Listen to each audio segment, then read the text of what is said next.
katarak ini nggak akan ada obat yang bisa membuat si lensa itu clear lagi. Jadi mau nggak mau harus dioperasi. Jadi ada yang alternatif menghilangkan katarak itu nggak ada tuh, nggak benar.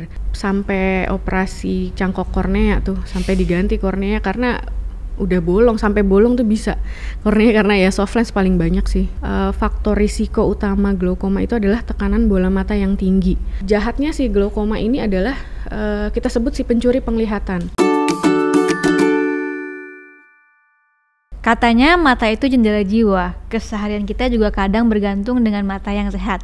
Tapi seringkali kebiasaan-kebiasaan buruk kita bikin mata kita itu nggak sehat seharusnya. Kayak kebanyakan main gadget, baca buku sambil tidur, kebanyakan nonton TV, dan masih banyak lagi kegiatan-kegiatan kita yang bisa mengakibatkan kerusakan mata. Nah, gimana sih cara kita menanggulangi itu, dan gimana cara kita lebih baik mencegah daripada mengobati? Hari ini kita akan ngobrol seputar mata dengan dokter spesialis mata, Dr. Suci. Halo dokter. Halo Mbak Grita. Sebelumnya makasih banget udah datang ke sini menerima undangan saya, dan kita akan berbicara tentang mata, ya kan. Ini kalau bicara soal mata nih, mungkin banyak yang mengabaikan, termasuk kayak mungkin telinga dan segala. Tapi padahal mata ini adalah jendela jiwa. Kita bisa melihat dunia ini dengan mata gitu ya. Betul. Nah, menurut dokter Suci dulu nih, mata yang sehat tuh definisinya apa? Oke, kalau misalnya dibilang, pertama terima kasih telah mengundang saya di sini. Mudah-mudahan apa yang saya sharing hari ini akan ada manfaatnya, bisa bermanfaat bagi orang banyak. Jadi kalau definisi mata sehat sebenarnya pasti beda tiap orang. Tapi yang pasti mata yang baik, mata yang sehat itu adalah mata yang dapat melihat. Normalnya adalah bisa ada huruf tertentu yang dari jarak tertentu dia bisa melihat. Itu kalau misalnya kita bisa melihat di jarak situ, itu kita bilang matanya normal. Sehat atau tidaknya ya beda-beda. Misalnya orang itu bisa melihat huruf paling kecil itu, tapi matanya kering, itu kan ya berarti nggak sehat juga gitu. Atau matanya sering merah. Nah, tapi yang penting fungsi melihatnya normal, itu sih. Oke, oh iya benar-benar. Mata kan tidak sekedar berabun atau enggak ya, tapi ternyata ada banyak kering, lain, terus merah-merah dan segala macamnya gitu ya. Oh iya, aku baru inget. Oke, nah sebelumnya kenapa sih dokter Suci memilih spesialis mata dibanding spesialis lainnya? Kayak pertanyaan mau masuk dokter mata itu waktu itu, jadi pasti ditanya. Wawancara. Kenapa kamu memilih dokter mata? Sebenarnya banyak. Yang pertama itu adalah karena mata itu salah satu panca indera. Salah satu panca indera, dia organnya kecil tapi kompleks gitu. Dari satu itu aja tuh banyak yang bisa digali dari situ. Itu yang pertama. Kemudian dibilang ya mata itu jendela dunia, dari mata turun ke hati. Ada juga yang bilang kalau 80% kesuksesan manusia itu sebenarnya berasal dari mata yang sehat, yang baik gitu. Kemudian yang kedua, mata itu jadi ada kan misalnya nih mau hanya praktek aja, atau ada orang dokter yang juga suka surgery. Mata itu menyediakan keduanya. Jadi misalnya mau mengobati saja bisa, mau melakukan tindakan surgery juga bisa. Nah, itu saya suka dua-duanya. Jadi bisa mengobati dan bisa melakukan operasi juga. Yang ketiga itu jam kerja sih. Jadi balik lagi nih, sebagai seorang istri, sebagai seorang ibu, pasti ya keluarga tetap prioritas pertama gitu. Jadi dibanding beberapa spesialis lain, jam kerjanya lebih fleksibel, jarang dipanggil malam-malam untuk balik ke rumah sakit. Nah itu enak sih, maksudnya itu is a bless gitu. Nah kalau bicara soal permasalahan apa sih yang paling sering terjadi di Indonesia mengenai mata? Indonesia secara global pun sebenarnya kurang lebih sama. Dari WHO tahun 2020 mereka melakukan survei, jadi dikatakan bahwa 2,2 juta penduduk dunia itu mengalami gangguan penglihatan, baik itu dekat maupun jauh. 2,2 juta. Berarti sepertiganya ya? Ya kurang lebih ya. Dan di mana sebenarnya 1 miliar kebutaan itu atau gangguan penglihatan itu bisa dicegah sebenarnya. Hampir setengahnya itu bisa dicegah. Dan itu penyebabnya paling banyak gangguan kacamata. Katarak dulu kira-kira 43%, diikuti kelainan refraksi atau kelainan kacamata, baik itu minus, plus atau silinder. Kemudian ada glaukoma, ada kelainan mata karena komplikasi diabetes ataupun karena usia di retina. Dan di Indonesia survei terakhir itu 2019-2020 ya, saya lupa. Cuman di atas usia 50 tahun angka kebutaan di Indonesia itu 3%. 3% dari penduduk Indonesia, dan di mana 81%-nya itu katarak. Bicara soal katarak nih ya, ini kan mungkin sekarang mah udah canggih lah ya. Betul. Kemarin yang saya juga kebetulan habis operasi katarak kanan kiri. Iya sih. Cepat ya operasinya. Cepat iya ya. Nah tapi kan ini sesuatu yang mungkin buat beberapa orang masih sangat menakutkan. Betul. Sebenarnya let's say kita bicara katarak dulu. Apa sih katarak itu? Dan kenapa kok orang itu bisa terkena katarak, dan katarak biasanya terjadi kalau udah menuju usia lanjut. Jadi katarak itu sebenarnya bisa terjadi di semua usia, bahkan dari bayi baru lahir pun bisa terkena katarak, namanya katarak kongenital. Yang paling banyak memang katarak karena usia. Jadi itu namanya katarak senilis karena aging proses. Di usia 40 itu sebenarnya aging proses itu udah terjadi di dalam tubuh termasuk mata. Jadi tebal atau tipisnya katarak itu beda-beda tiap orang. Ada yang mungkin umur 50 udah dioperasi, udah mengganggu penglihatannya. Ada yang usia 80, 90 masih oke, dia masih bisa nonton TV, masih bisa baca. Jadi katarak itu adalah kekeruhan lensa. Jadi bola mata kita itu di tengah-tengahnya ada lensa. Lensa itu harusnya bening sehingga kita bisa melihat objek itu jelas. Karena proses degenerasi protein, jadi si lensa itu mulai kayak telur gitu, mulai mengeras, mulai keruh. Nah akhirnya di satu titik sudah tebal, nah itu yang disebut dengan katarak. Kalau misalnya katarak ya karena usia, biasanya di atas usia 50 lah, 50 itu udah katarak senilis karena usia. Tapi kalau dia bayi baru lahir langsung kena katarak, biasanya kita sebut katarak kongenital, dan biasanya itu akibat infeksi saat ibunya hamil. Infeksinya karena apa? Paling banyak sih ya rubella. Gitu. Pokoknya biasanya kan ada screening torch ya. Nah itu dan ada juga kalau misalnya objin USG tuh bisa dia melihat apakah udah ada katarak nih di janin itu. Jadi pas saya dulu hamil juga saya tanya, Prof ada katarak gak ya anak saya udah takut gitu. Udah parno. Jadi kalaupun ada, saya orang tua itu udah tahu, mentalnya udah siap. Mau ngapain nanti udah jelas. Iya, yang bisa dilakukan cuma mental doang kan kalau selama hamil kan. Betul. Nah, tapi kalau bayi sudah dapat katarak, apa yang bisa dilakukan? Jadi sebenarnya golden period perkembangan mata bayi itu sampai usia 6 tahun. Makin cepat katarak itu dioperasi. Jadi katarak itu nggak ada obatnya sampai saat ini. Dia karena lensanya keruh sama kayak uban gitu ya, harus nggak bisa diapa-apain lagi, harus dicabut. Nah si katarak ini nggak akan ada obat yang bisa membuat si lensa itu clear lagi. Jadi mau nggak mau harus dioperasi. Jadi ada yang alternatif menghilangkan katarak itu nggak ada tuh, nggak benar. Nah operasi bisa dilakukan sedini mungkin selama kan pasti biusnya umum. Selama total anak total selama bayi tersebut sehat, bisa dilakukan operasi dalam bius total, itu bisa dilakukan kapanpun. Nah kalau saat bayi banget gitu ya, kurang dari 6 bulan ataupun kurang dari setahun, biasanya tindakan operasi katarak itu nggak langsung pasang lensa. Kalau misalnya udah tua gitu ya, kita operasi katarak itu langsung otomatis pasang lensa. Jadi copot, pasang lensa baru gitu ya? Dibersihin, dipasang lensa baru, kita bisa ngelihat jauh, bisa baca mungkin. Nah kalau misalnya bayi, karena ukuran bola matanya terlalu kecil, nah itu kita tunggu dulu biasanya. Jadi ada operasi susulan untuk masang lensa.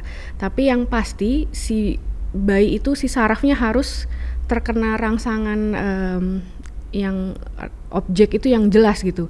Jadi dia bisa, matanya nggak malas, karena yang ditakutkan adalah lazy eye. Kalau si bola mata nih tengahnya ini keruh, jadi kan dia nggak bisa ngelihat sampai sarafnya, sedangkan sarafnya nih yang penting gitu.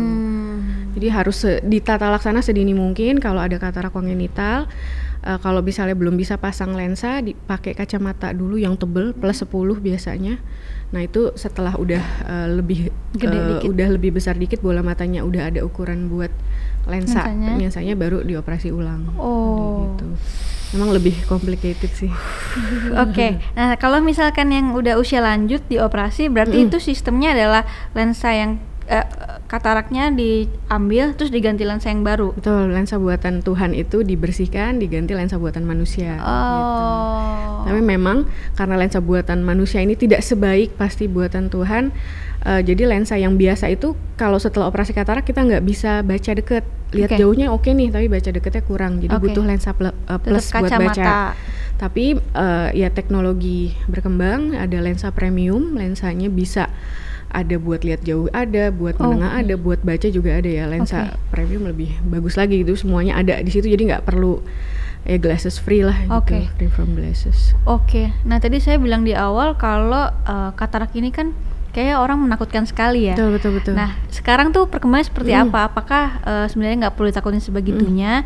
Terus kalau misalkan nggak dioperasi, apakah bisa fatal? Jadi operasi katarak itu ada 2 indikasinya, indikasi medis dan indikasi sosial. Indikasi medis itu kalau dari sisi medis ini kayaknya lensanya terlalu gendut nih, kataraknya terlalu tebel, malah bisa nanti risiko komplikasinya tinggi mungkin saat operasi atau bisa ke arah glaukoma. Kalau dari medis sudah disarankan operasi, sebaiknya ikut gitu dilakukan operasi. Tapi ada beberapa pasien gitu, misalnya masih tipis nih, dengan kacamata dia masih bisa ngebantu lihat huruf paling kecil. Tapi untuk kepekerjaan sehari-hari dia lebih silau. Ada juga yang saya nggak bisa main golf lagi nih dok, jadi saya mau operasi aja. Nah itu bisa, walaupun dari sisi medis sebenarnya nggak dioperasi pun, belum dioperasi pun nggak apa-apa. Nah itu bisa dioperasi. Nah operasi katarak saat ini dengan teknologi yang orang awam taunya laser, sebenarnya itu operasi juga, ada sayatan juga di bola mata. Nah, tapi karena dengan teknologi itu makin cepat nih operasinya, bahkan ada yang bisa 10-15 menit udah selesai. Biusnya pun bius lokal, hanya ditetes di matanya, kemudian nggak perlu nginep, biasanya dia one day care, langsung pulang, dan ya sesimpel itu sebenarnya. Tapi namanya operasi pasti jadi momok ya bagi kita semua, operasi apapun itu. Tapi ya yang penting kalau saya mau operasi pasien itu harus siap. Jadi jangan ada paksaan dari orang lain, karena yang akan melakukan pasien sendiri. Bapak, ibu kalau sudah siap bisa kita lakukan, tapi kalau belum siap jadi nggak percaya nanti, jadi kepercayaannya berkurang, nanti ada risiko komplikasi apapun yang terjadi, jadi nggak baik gitu. Jadi mendingan sama-sama siap, bapak percaya sama dokternya, ya insya Allah baik sih hasilnya gitu. Jadi ya cepat, makanya pemulihannya pun lebih cepat karena lukanya, sayatannya itu cuma 2,75 mm dengan teknologi yang baru itu, dibanding kalau yang dulu bukaan bola mata itu korneanya tuh sampai setengah lingkaran, itu darahnya juga lebih banyak. Dan kalau ditunggu lebih tebel, terlalu tebel, biasanya si laser itu nggak mempan buat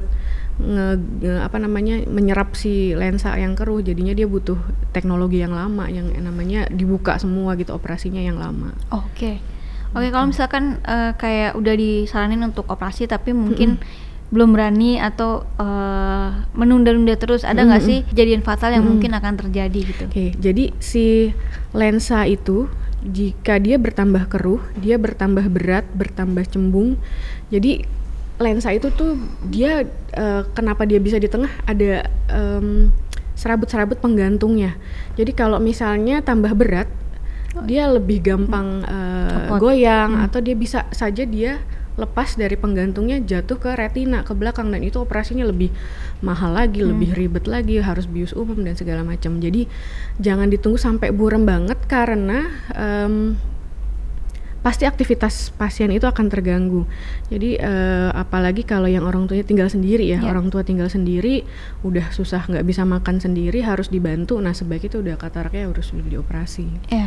Jadi ya jangan ditunggu sampai keras, dia risiko komplikasinya itu lebih tinggi terjadi saat operasi. Selain katarak bisa terjadi glaukoma juga? dari katarak itu? Bisa, kalau lensanya terlalu gendut gitu, ada disebutnya glaukoma vakomorfik karena bentukan lensa itu mencembung sekali.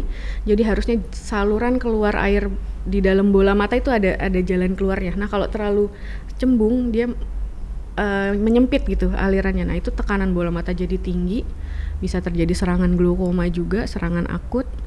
Nah, itu udah emergensi tuh. Kalau misalnya kataraknya masih menengah, operasinya masih elektif, masih bisa kita jadwalkan, tapi kalau udah emergensi udah harus saat itu juga. Oke.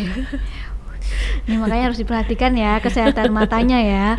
Oke, nah itu mungkin katarak kan kita taunya di usia lanjut yang padahal sebenarnya ada di segala usia pun bisa kena juga gitu ya. Tapi kalau kayak umur 20 30 itu kalau kena katarak tuh biasanya karena apa, Dok? Nah, kalau terjadi di usia 20 30 kita sebutnya katarak juvenile. Jadi masih muda tapi udah katarak. Memang ini jarang, tapi biasanya penyebabnya ada faktor lain yang menyebabkan dia katarak. Contohnya adalah pasien saya terakhir itu usia 30 atau 40 ya, saya lupa, 30-an. Kenapa ini bisa katarak? Dia masih muda. Saya tanya, di riwayatnya harus ditanya, apakah sering menetes obat tetes sembarangan? Misalnya, matanya sering merah berulang nih, terus dia dia nanya ke apotik, mata saya merah minta obat. Dikasih apotik mungkin yang cepat meredakan mata merah itu ada isinya steroid. Sedangkan steroid itu jika tidak sesuai indikasi itunya risikonya katarak. Ya, jadi ternyata saya nggak sering netesin obat kok, Dok. Berarti bukan ini. Saya tanya lagi ada sakit lain atau tidak. Ternyata dia punya sakit autoimun. Kalau autoimun ada obat steroid itu juga dia konsumsi. Jadi waktu itu dia konsumsi 1 bulan full, tapi mulai di tapering, mulai diturunkan dosisnya. Nah, kemungkinan sih gara-gara steroid itu. Jadi kalau pada dewasa muda, katarak itu kebanyakan karena faktor lain, yaitu sakit lain, dia harus konsumsi steroid atau netes obat sembarangan. Bahkan saya pernah waktu sekolah dulu di RSCM di usia 17, udah 22 habis penglihatannya karena selain katarak, glaukomanya juga ada. Karena apa? Jadi pas kalau anak-anak itu kan sering ya mata merah, apalagi ada riwayat alergi pada orang tua, anaknya kena debu, main panas-panasan, matanya merah. Dengan obat yang steroid itu hilang gampang. Cuman ya itu akhirnya kebiasaan, merah dikit ditetes, jangka panjang sampai dia usia 17 tahun tuh, berapa tahun dia pakai obat itu. Kataraknya kalau katarak doang sih dioperasi bisa melihat lagi. Tapi kalau udah kena glaukoma itu yang kena itu sarafnya. Satu-satunya sel yang tidak bisa beregenerasi di dalam tubuh adalah sel saraf. Jadi sel saraf yang sudah mati di belakangnya situ nggak bisa sembuh. Jadi itu anak ya kasihan, dia bisa menghilangkan, kan kalau katarak udah tebel banget putih tuh di tengah, kalau putihnya hilang tapi ya tetap dia nggak bisa melihat, udah cuma yang satu itu udah bener-bener blind, no light perception. Satu lagi itu sepertiga ratus itu dari 1 meter cuma bisa ngeliat lambaian tangan, jadi nggak jelas itu siapa. Saya usia 17 SMA ya akhirnya sukanya apa, main gitar, ya dikembangkan aja hobi itu, dan dia disarankan ke yayasan Low Vision supaya dia tetap ada, ya hidupnya kan masih panjang ya, ada belajar braille atau segala macam gitu. Glaukomanya kan artinya kebutaan ya, bener ya? Ya, glaukoma itu ujung-ujungnya kebutaan. Nah, selain dari lahir tuh apa aja sih yang bisa menyebabkan glaukoma ini? Glaukoma itu paling banyak tidak diketahui sebabnya, dia idiopatik. Faktor risiko utama glaukoma itu adalah tekanan bola mata yang tinggi, sama kayak tekanan darah tapi beda gitu. Jadi orang hipertensi belum tentu punya glaukoma. Jadi tekanan bola mata yang tinggi itu di bola mata nih, kalau dia ditekan terus-menerus, dia saraf ini berada di belakang yang glaukoma. Kalau dia ditekan terus-menerus, lama-lama habis, mati sarafnya. Nah, jahatnya si glaukoma ini adalah kita sebut si pencuri penglihatan. Karena dia bukan langsung tengahnya dia rusak. Jadi kan kita bisa ngelihat lurus, mata kita lurus. Misalnya nyetir nih, lihat lurus, kita tetap sadar ada sesuatu di kanan kiri. Nah, itu dia rusak tuh si glaukoma itu. Dia abisin pinggir-pinggirnya dulu, pinggir-pinggir, lama-lama udah end stage, tinggal tengah kayak kita ngelihat ngintip di lubang kunci, tunnel vision. Jadi tengahnya jelas, sekitarnya udah hitam.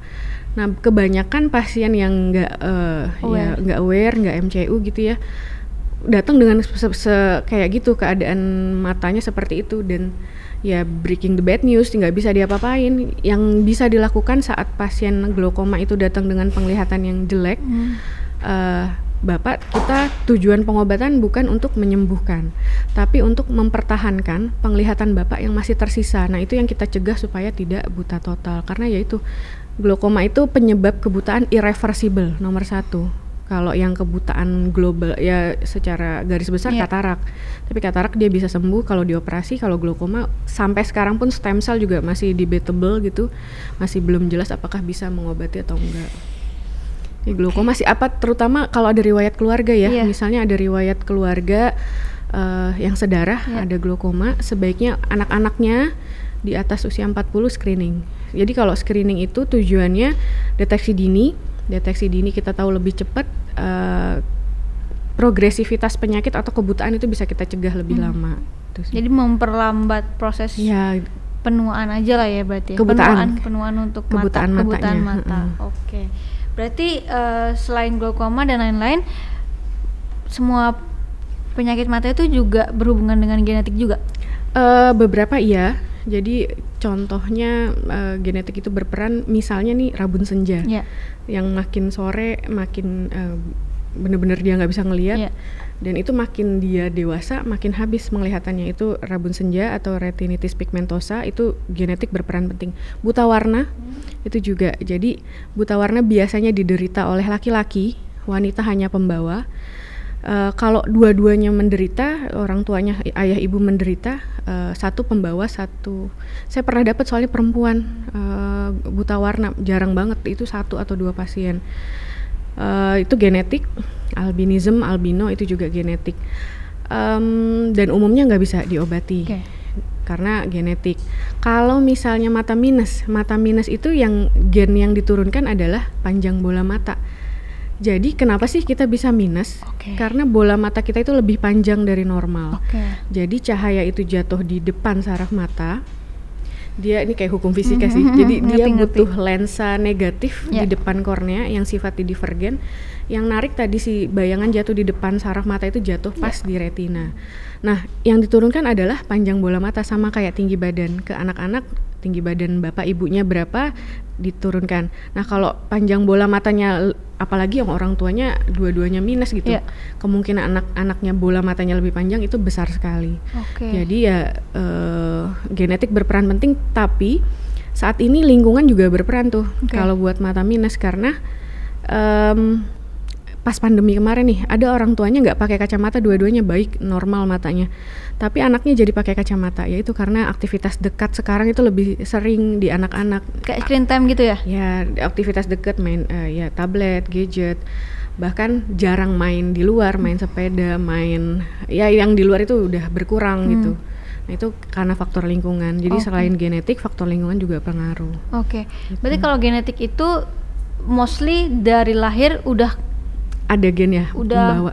Lebih panjang dong dia kalau minus. Ya, kalau misalnya ada gennya itu bisa muncul kapanpun sebenarnya. Tapi belum tentu langsung, juga muncul langsung gitu enggak? Belum tentu langsung. Jadi kadang ada yang usia 4-5 tahun masih bagus. Pas usia sekolah baru muncul, itu ada. Glaukoma pun begitu. Dia muncul biasanya di atas usia 40 tuh kalau yang genetik dari orang tua salah satu. Gitu. Tapi kalau ada kelainan mutasi gen saat hamil itu langsung terjadi saat kelahiran. Tadi kan kita bahas tentang screen time ya kebetulan. Kayak kita juga yang udah gede-gede ini. Bener. Kan sering banget di depan laptop dan lain-lain. Itu juga berpengaruh juga, bisa bikin min. Jadi minus itu pasti akan bertambah di anak-anak karena masa pertumbuhan. Jadi dia tambah tinggi, bola mata tambah panjang. Jadi jangan kalau misalnya ada anak-anak datang usia 6 tahun, ini saya pasti tekankan ke orang tuanya, ini pasti akan nambah. Seiring usia dia bertambah, apalagi menyesuaikan gitu ya, bentuk wajahnya menyesuaikan, bola mata juga menyesuaikan. Jadi akan terus bertambah sampai usia 18. Dianggap usia 18 itu udah berhenti tuh pertumbuhan, kita udah nggak tambah tinggi, bola mata juga udah nggak tambah panjang. Jadi kalau udah dewasa, masih bisa nambah, cuma nggak sedrastis waktu usia sekolah. Jadi misalnya nambah setengah, seperempat dalam waktu 1-2 tahun itu masih dianggap normal karena aktivitas dekatnya yang sering. Monitor lihatnya mungkin lebih dari 8 jam sehari. Kalau waktunya istirahat bukannya lihat jauh, tapi lihatnya handphone. Tetap deket juga tuh. Akhirnya ya terus itu akan bertambah, cuman nggak banyak sih, paling udah mendekati stabil. Beberapa persen itu minus itu berhenti di usia 20-an. Kalaupun nambah ya karena aktivitas deket sih. Dan screen time dari American Academy of Pediatrics, jadi dokter anak di Amerika sana membuat ketentuan kalau misalnya anak-anak usia 0 sampai 2 tahun sebenarnya itu nggak boleh ada screen time, benar-benar no screen time at all. Jadi kecuali video call dengan orang tua, dengan ya itu boleh. Usia 3 sampai 5 tahun maksimal 1 jam per hari. Usia 6 sampai 12 tahun maksimal 2 jam per hari ya anak SD. 13 sampai 18 tahun maksimal 3 jam per hari. Itu jadi itu udah sekaligus semua, udah tablet iya, handphone iya, TV pun iya. Nah, itu udah sebaiknya segitu. Tapi ya kalau misalnya ada mata minus, saya juga sarankan ya sebaiknya weekend aja sih kalau bisa anak-anak itu. Kalau untuk dewasa tidak ada pembatasan screen time, yang penting gimana cara kita menjaga supaya mata itu nggak cepet lelah, nggak cepet capek, itu aja. Iya, kenapa sih mata kok bisa capek juga gitu? Kayak kalau udah capek banget tuh mata udah ini merem ya, nggak bisa gini. Jadi terutama orang ya yang setiap hari dengan monitor, setiap hari dengan layar. Kalau misalnya kita baca atau lihat monitor pun mata itu terlalu fokus. Jadi mata tuh ngelihat aja kan, kita kerja fokus, lupa ngedip. Jadi lama-lama sama kayak kita mungkin dulu waktu kecil pernah lomba nggak boleh nutup mata, lama-lama perih, panas, kadang terlihat merah. Nah itu tuh matanya matanya kering, bisa sampai sakit kepala, lelah pun kayak gitu juga bisa. Apalagi kalau ya setiap hari duduk terus posisinya. Nah itu lama-lama bisa namanya digital eye strain atau ya computer vision syndrome sih. Oke. Tadi kita bicara soal minus. Nah, kenapa sih kok ada? Biasanya kan kalau plus itu katanya orang udah usia lanjut ya. Betul. Tapi kenapa sih ada yang plus juga di usia muda? Jadi status refraksi itu ada 3. Ada minus, ada plus, ada silinder. Semuanya ini bisa terjadi pada usia anak-anak muda. Kenapa dia minus? Karena bola mata lebih panjang. Kenapa dia plus? Bola matanya lebih pendek. Banyak ras Asia itu yang lebih pendek. Jadi bayangan jatuh di belakang, dia butuh lensa positif di depannya supaya si belakang tadi jadi agak lebih ke depan. Nah, kalau anak-anak status refraksinya itu biasanya masih plus. Jadi kadang usia 4-5 tahun itu masih plus. Usia 6 sampai 7 tahun kadang masih ada plus yang tersisa. Jadi misalnya dia plusnya let's say setengah atau plus 1, nah itu masih bisa. Cuman bagusnya adalah dia tambah tumbuh, bola matanya tambah panjang, tambah mengarah ke arah normal. Jadi yang dia pendek lebih memanjang, mendekati normal, atau malah nantinya jadi minus, itu bisa. Jadi dia dari panjang bola mata aja tuh.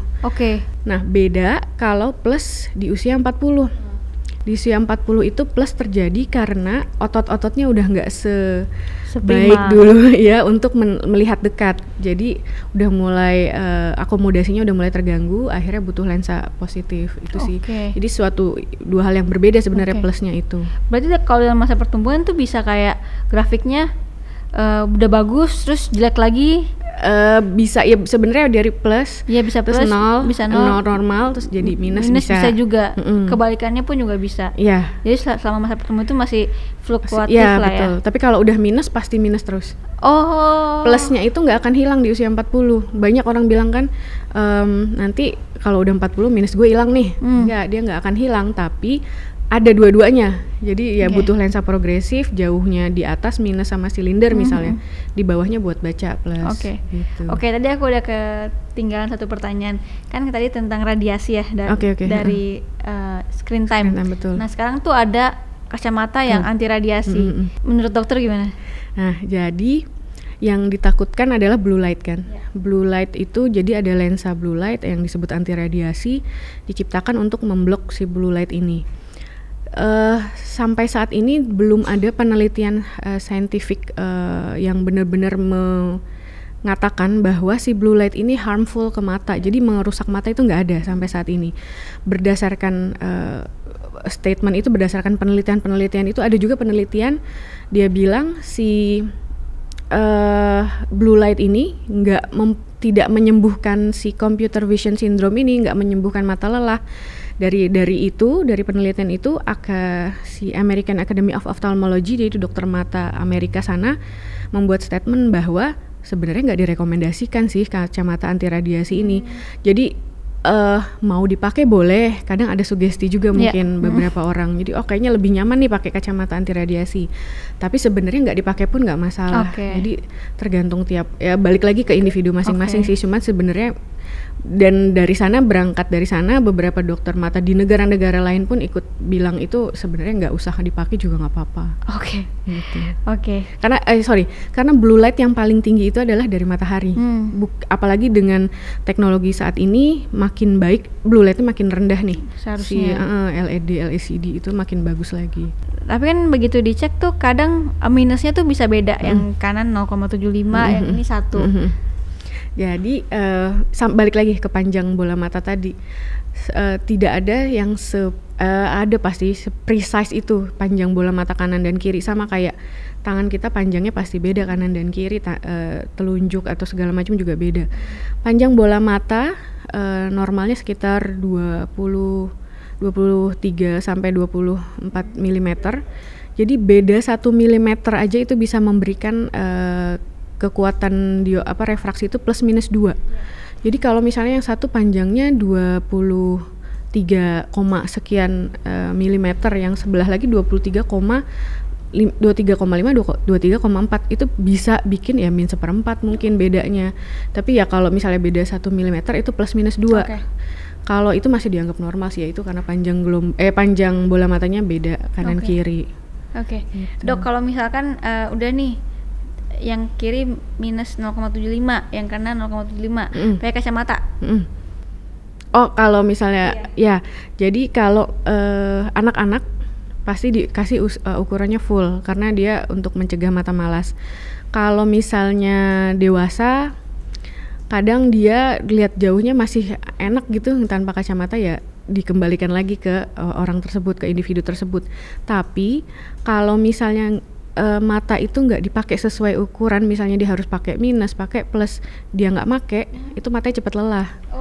Jadi sama kayak orang pincang gitu ya, maaf, orang pincang nggak pakai tongkat, dia kan harus sesuai dengan tinggi badannya. Nah, mata juga gitu. Kalau misalnya dia nggak dipakai sesuai ukuran, matanya cepat lelah, cepat capek, otot-ototnya kerja. Terus nih dia mau nyari yang mana fokus yang benar, gara-gara itu nggak dipakai kacamatanya. Jadi dia kerja lebih keras lah untuk dapetin itu gitu ya. Iya, dapetin fokus yang benar. Jadi baiknya dipakein ya. Iya, sebaiknya. Apalagi kalau dia butuh ngelihat jauh, kecil-kecil, nah itu sebaiknya dipakai. Kalau misalkan pakai soft lens gitu aman, Dok? Soft lens itu sebenarnya yang paling direkomendasikan adalah kacamata, karena dia nggak nempel langsung ke mata. Soft lens itu idealnya di fitting. Sama kayak kita mau jahit baju, harus fitting karena itu ideal dengan badan kita.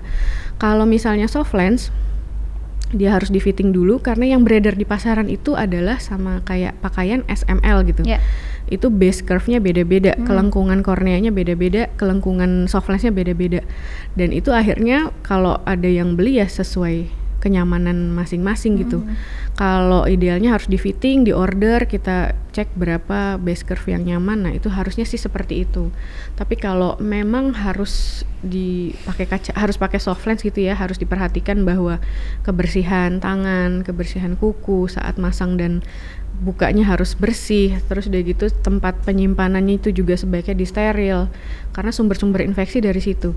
Kemudian kalau misalnya mata merah terjadi akibat lagi pakai soft lens nih, sebaiknya memang jangan beli obat sembarangan karena kalau yang infeksi itu korneanya, bisa putih bisa terjadi ulkus lah namanya, tukak gitu.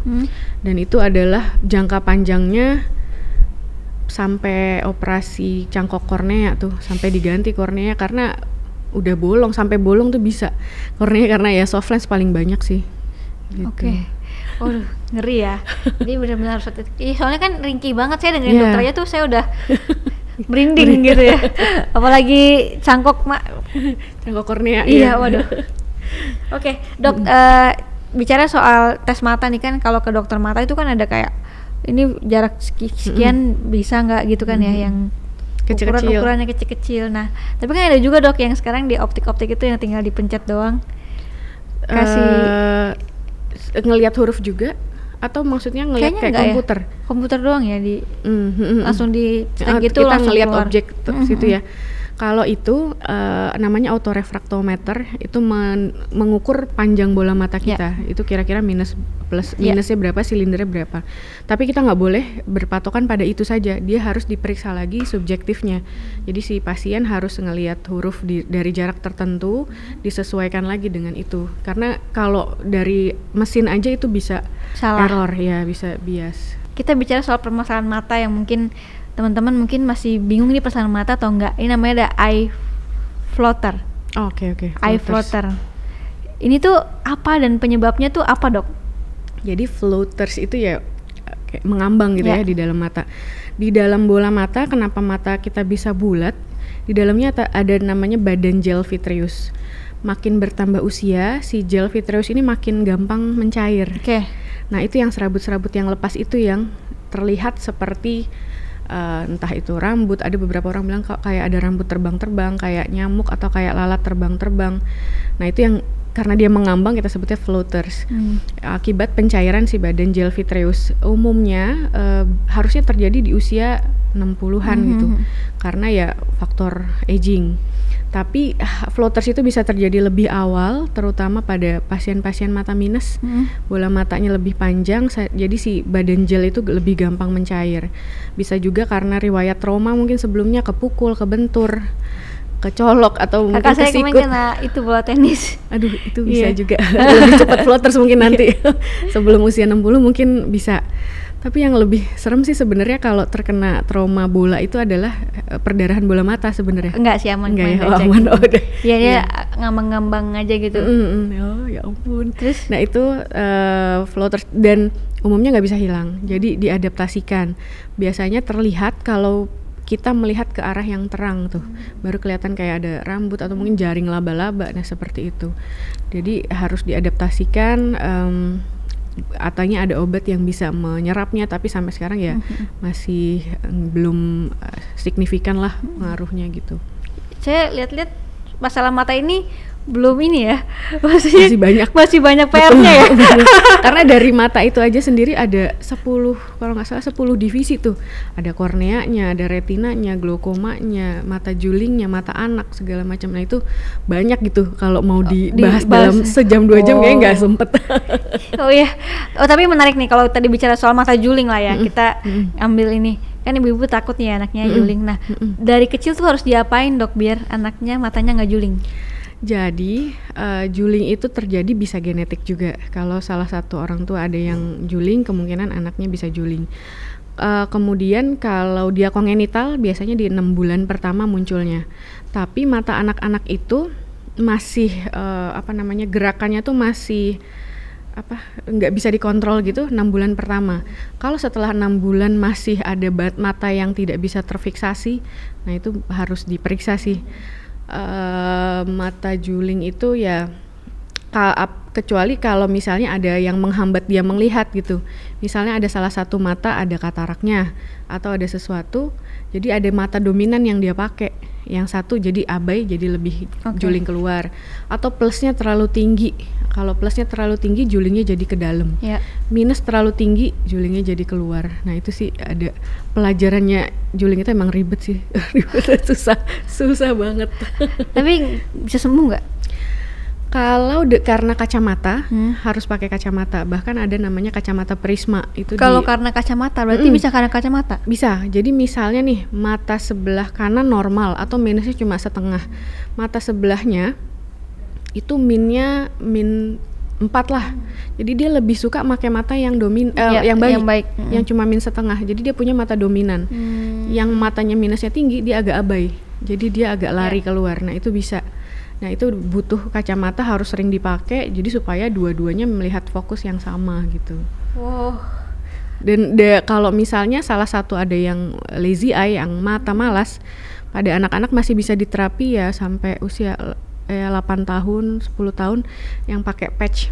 Jadi mata yang malas, yang mata yang baik ditutup 2 jam sehari biasanya, supaya merangsang mata yang malas ini buat ngelihat. Tapi dengan kacamata yang full koreksi. Oh itu terapinya gitu. Kayak gitu. Terapi patch saya lupa, terapi ambliopia. Gitu. Kalau terjadi udah ada mata malas pada anak-anak ya, supaya kita berharap saat dewasa nanti ya penglihatannya bisa ngelihat huruf paling kecil, karena kan beberapa universitas, beberapa tempat kerja dia harus mengharuskan matanya normal melihat baik sampai huruf paling kecil gitu. Oke. Dok, bicara soal LASIK nih kan udah banyak banget ya yang melakukan LASIK ya. Nah, kapan sih kita tuh harus melakukan LASIK? Jadi LASIK itu sebuah pilihan terapi buat pengguna kacamata, memakai kacamata. Jadi boleh dilakukan jika usianya sudah 18. Karena dianggap itu udah berhenti, pertumbuhannya berhenti, minusnya nggak nambah lagi, itu sudah bisa dilasik. Dan syarat lainnya adalah kalau dalam 1 tahun itu nambahnya nggak lewat dari 1, jadi kurang dari 1 selama 1 tahun itu udah dianggap stabil, itu bisa dilasik. Kemudian setelah itu syaratnya terpenuhi, baru ada syarat lain, harus di screening tuh si korneanya, bola matanya, apakah jumlah selnya baik, segala macam. Nah itu kalau lolos semua ya udah bisa dilasik. Untuk batasan maksimal itu tidak ada. Tapi kalau misalnya di usia 50-an dia memikirkan untuk lasik, saya kira sih sayang ya, karena nanti akan ada katarak, ukurannya udah pasti diganti ke lensa yang tadi itu, yang lensa operasi katarak. Berarti mendingan kalau misalnya mau lasik ya dalam 20 usia ya, betul ya. Karena free from glasses-nya cukup lama sampai usia 40 sih sebenarnya, kan kita pakai plus lagi, plus 1. Oh, dan itu kalau lasik itu cuma sekali treatment aja ya? Iya. Biasanya nggak perlu kayak misalnya 10 tahun harus treatment lagi gitu? Enggak sih, nanti tambah tipis korneanya. Terus kalau sebenarnya udah ada LASIK untuk mata plus, cuman beberapa masih ada yang nggak balik lagi gitu ya, karena kan itu kemampuan otot, tapi ya saya perlu belajar lagi sih. Kalau minus sudah insya Allah hilang. Ya minus silinder pasti hilang. Kapan pasien bisa melakukan LASIK smile atau PRK ya? PRK itu apa? Beda teknik. Beda teknik. Jadi PRK itu kayak yang lamanya gitu ya, yang terbarunya smile, ada lagi yang namanya smile pro, cuma 8 detik dikerjakannya. Jadi kalau secara garis besar yang paling baik memang smile, karena si lukanya sayatannya kecil, cuma 2 mm. Kemudian kalau smile ini lebih presisi, lebih precise gitu hasilnya, karena si smile ini pakai laser, kalau si PRK pakai alkohol. Kemudian biasanya setelah LASIK itu ada dry eye. Jadi dry eye pada setelah smile itu lebih minimal dibanding PRK. Dan biasanya 1-2 hari setelah dilakukan smile ini penglihatan seseorang itu udah 90-100% sih, dibanding PRK biasanya lebih lama. Jadi memang lebih teknologinya lebih bagus lagi hasilnya. Nah kalau dari anjuran pemeriksaan mata sendiri, ada nggak sih kayak kita harus ngecek setiap 6 bulan sekali atau setahun sekali? Kalau gigi 6 bulan sekali. Iya, kalau gigi 6 bulan sekali. Kalau misalnya mata, kalau normal-normal aja 1-2 tahun sekali. Kecuali ada penyakit lain, ada dia menderita penyakit mata, sesuai anjuran dokter sih. Cuman kalau nggak ada keluhan pun 1-2 tahun sekali. Kita bisa screening kemungkinan adanya glaukoma atau enggak, biasanya ketahuan saat itu sih, MCU paling banyak. Oh pas medical check up sekalian bareng semua ya? Itu udah dilihat juga sarafnya, tekanan bola matanya juga gitu. Nah mungkin terakhir dari dokter nih, apa sih yang pengen dokter sampaikan ke orang-orang yang nonton nih? Jadi tentang mata ya, secara keseluruhan. Jadi jangan diabaikan jika sudah terjadi kelainan pada mata. Jadi kadang ada juga pasien yang udah burem mendadak tapi dia baru 3 bulan ke dokter, itu udah nggak bisa diapa-apain. Jadi kalau ada penurunan tajam penglihatan, udah ada mata merah yang tidak sembuh dalam 1-2 hari, itu sebaiknya ke dokter mata. Kemudian juga jangan lupa untuk menjaga kesehatan mata, istirahat cukup, olahraga secukupnya, istirahat, makan, jaga pola makan. Kemudian kalau bagi pekerja kantoran yang berhubungan dengan monitor, ada namanya hukum 20-20-20. Setiap 20 menit bekerja, istirahatkan mata 20 detik, lihat yang jauh-jauh 20 feet atau 6 meter. Atau sering mengedip, itu mencegah supaya matanya nggak cepat lelah. Kalau gatel boleh dikucek nggak sih dok mata? Nah itu, kalau gatel, kalau rasanya bener-bener gatel pengen ngucek, sebaiknya jangan dengan tangan kosong karena ini kan kita megang apapun, ada bakterinya di tangan ini paling banyak. Jadi mungkin dilapis tisu terus ditotol-totol. Karena kalau tangan kita kotor, megang mata, kemungkinan bintitan bisa. Terus tambah gatel malah ya? Ya atau merah, terlihat merah sih. Tapi kalau cuci tangan dulu boleh? Cuci tangan tapi ya pakai tisu ditotol, jangan terlalu kuat nanti malah ada yang lepas. Oke. Dok, kalau matanya bintitan tuh kenapa dok, sama harus ngapain kita dok? Jadi bintitan itu jadi di pinggir-pinggir kelopak kita ini itu ada kelenjar-kelenjar minyak. Tujuan kelenjar minyak itu menghasilkan minyak supaya menjaga air mata di permukaan mata kita itu tetap ada. Kayak pelumasnya gitu. Nah, kalau misalnya ada sesuatu yang menyebabkan si muara kelenjar ini blok ke blok gitu, akhirnya si minyaknya nggak keluar, akhirnya jadilah si bintitan itu. Kalau sudah terinfeksi dengan kuman bisa merah, nyeri, sampai merah banget, bengkak, sakit itu ya. Nah, itu yang disebut bintitan. Terapinya adalah kompres hangat, jaga kebersihan kelopak. Kemudian ya dikasih obat-obatan sih, biasanya salep gitu. Kalau misalnya nggak mempan, udah terlalu lama bintitannya, biasanya mau nggak mau diinsisi, dikeluarin nanahnya. Itu kalau misalnya udah nggak mempan sama obat.